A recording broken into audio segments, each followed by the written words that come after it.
ओम शांति। आज 6 जुलाई 2024 की बाबा की साकार महावाक्य। प्यारे बाबा बोले, मीठे बच्चे, बाप की याद से बुद्धि स्वच्छ बनती है, दिव्य गुण आते हैं। इसीलिए एकांत में बैठ अपने आप से पूछो कि देवी गुण कितने आए हैं। प्रश्न है, सबसे बड़ा आसुरी अवगुण कौन सा है जो बच्चों में नहीं होना चाहिए? उत्तर है, सबसे बड़ा आसुरी अवगुण है किसी से रफ टफ बात करना या कटु वचन बोलना। इसे ही भूत कहा जाता है। जब कोई में यह भूत प्रवेश करते हैं तो बहुत नुकसान कर देते हैं। इसलिए उनसे किनारा कर लेना चाहिए। जितना हो सके अभ्यास करो। अब घर जाना है, फिर नई राजधानी में आना है। इस दुनिया में सब कुछ देखते हुए कुछ भी दिखाई ना दे। ओम शांति। बाप बैठ बच्चों को समझाते हैं, जाना तो है शरीर छोड़कर, इस दुनिया को भी भूल जाना है। यह भी एक अभ्यास है। जब कोई शरीर में खिटपिट होती है तो शरीर को भी कोशिश कर भूलना होता है, तो दुनिया को भी भूलना होता है। भूलने का अभ्यास रहता है सुबह को, बस अब वापस घर जाना है, अब वापस जाना है। यह ज्ञान तो बच्चों को मिला है। सारी दुनिया को छोड़ अब घर जाना है। जास्ती ज्ञान की तो दरकार नहीं रहती। कोशिश कर उसी धुन में रहना है। भल शरीर को कितना भी तकलीफ़ होती है, बच्चों को समझाया जाता है, कैसे अभ्यास करो जैसे कि तुम हो ही नहीं। यह भी अच्छा अभ्यास है। बाकी थोड़ा समय है, जाना है घर, फिर बाप की मदद है या इनकी अपनी मदद है। मदद मिलती ज़रूर है और पुरुषार्थ भी करना है। मदद मिलती ज़रूर है और पुरुषार्थ भी करना होता है। यह जो कुछ देखने में आता है वो है नहीं। अब घर जाना है, वहाँ से फिर अपनी राजधानी में आना है। पिछाड़ी में ये दो बातें जाकर रहती हैं, जाना है फिर आना है। देखा जाता है इस याद में रहने से शरीर के रोग जो तंग करते हैं वह भी ऑटोमेटिकली ठंडे हो जाते हैं। वो खुशी रह जाती हैं। खुशी जैसी खुराक नहीं। इसलिए बच्चों को भी यह समझाना पड़ता है, बच्चे अब घर चलना है, स्वीट होम में चलना है। इस पुरानी दुनिया को भूल जाना है। इसको कहा जाता है याद की यात्रा। अभी ही बच्चों को मालूम पड़ता है। बाप कल्प कल्प आते हैं, यही सुनाते हैं, कल्प बाद फिर मिलेंगे।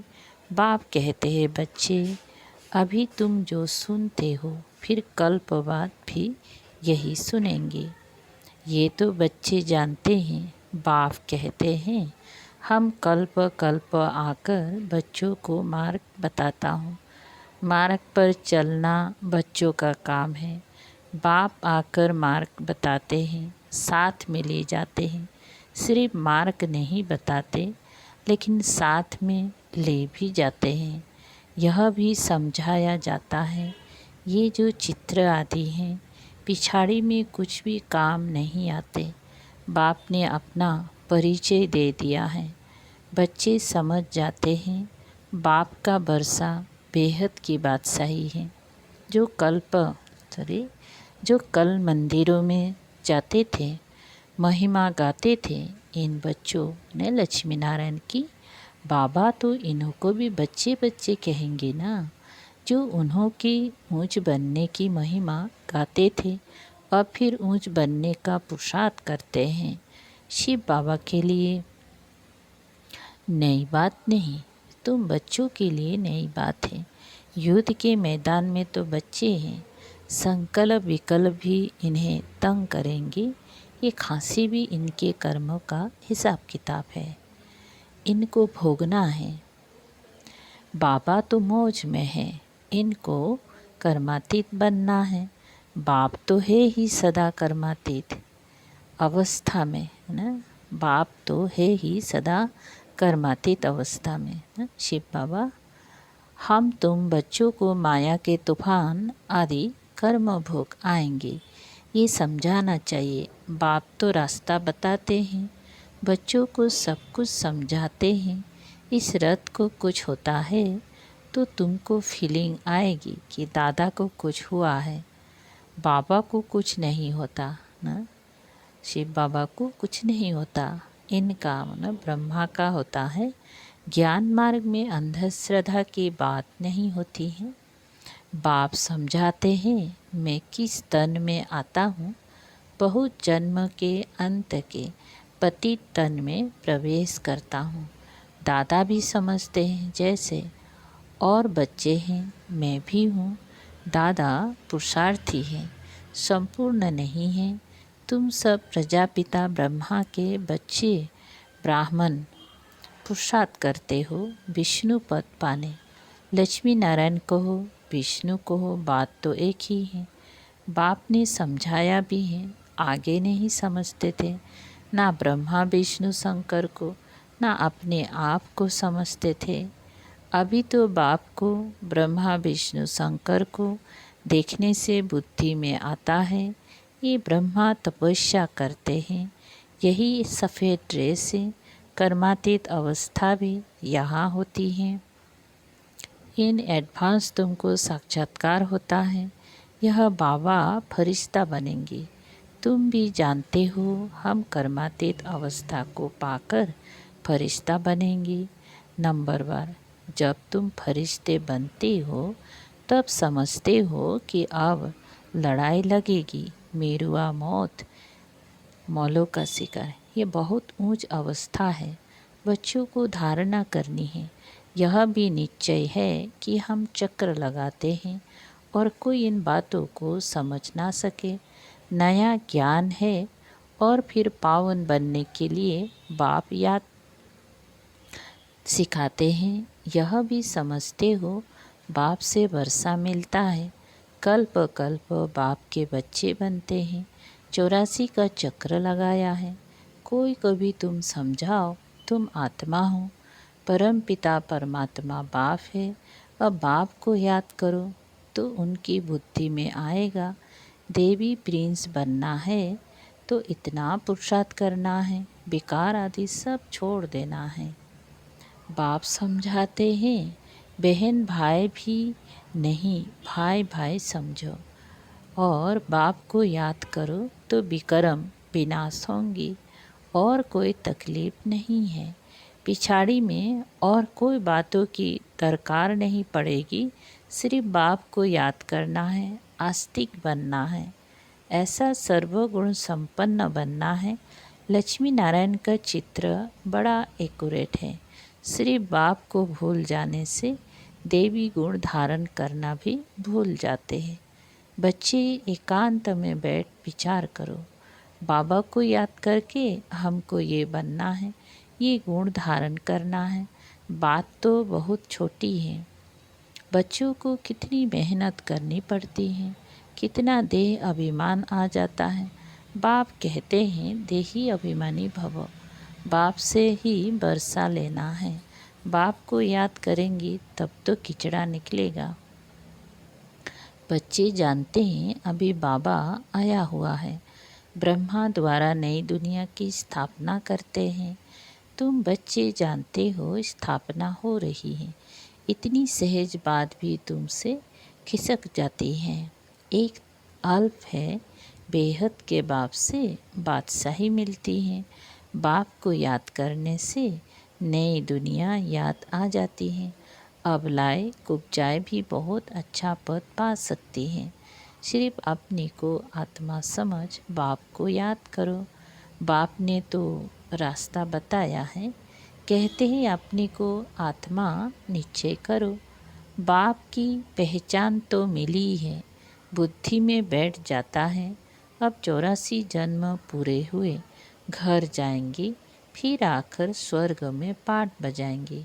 ये प्रश्न नहीं उठता कि कहाँ याद करूं, कैसे करूं। बुद्धि में है कि बाप को याद करना है। बाप कहाँ भी जाए तुम तो उनके ही बच्चे हो ना। बेहद के बाप को याद करना है। यहाँ बैठे हो तो तुमको आनंद आता है। सन्मुख बाप से मिलते हो। मनुष्य मुझ जाते हैं कि शिव बाबा की जयंती कैसे होगी, यह भी समझते नहीं कि शिवरात्रि क्यों कहा जाता है। श्री कृष्ण के लिए समझते हैं ना, रात को जयंती होती है, परंतु इस रात्रि की बात नहीं। वह आधा कल्प की रात पूरी होती है, फिर बाप को आना पड़ता है नई दुनिया की स्थापना करने। है बहुत सहज, बच्चे खुद समझते हैं सहज है। देवी गुण धारण करने हैं, नहीं तो 100 गुना पाप हो जाता है। मेरी निंदा कराने वाले ऊंच ठोर नहीं पा सकेंगी। बाप की निंदा कराएंगी तो पद भ्रष्ट हो जाएगा। बहुत मीठा बनना चाहिए। रफ डफ बात करना ये देवी गुण नहीं है। समझना चाहिए ये आसुरी अवगुण है।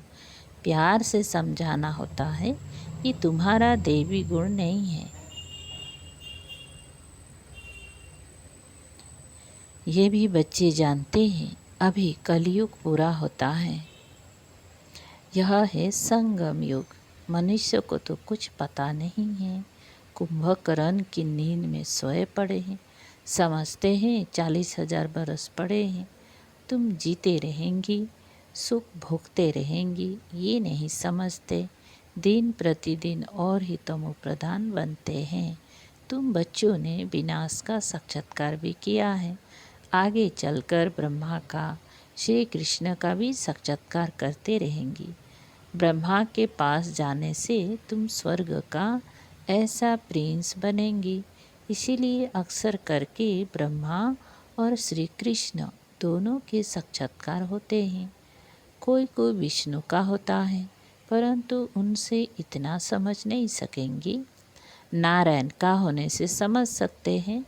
यहाँ हम जाते ही है देवता बनने के लिए, तो तुम अभी सृष्टि के आदि मध्य अंत का पाठ पढ़ते हो।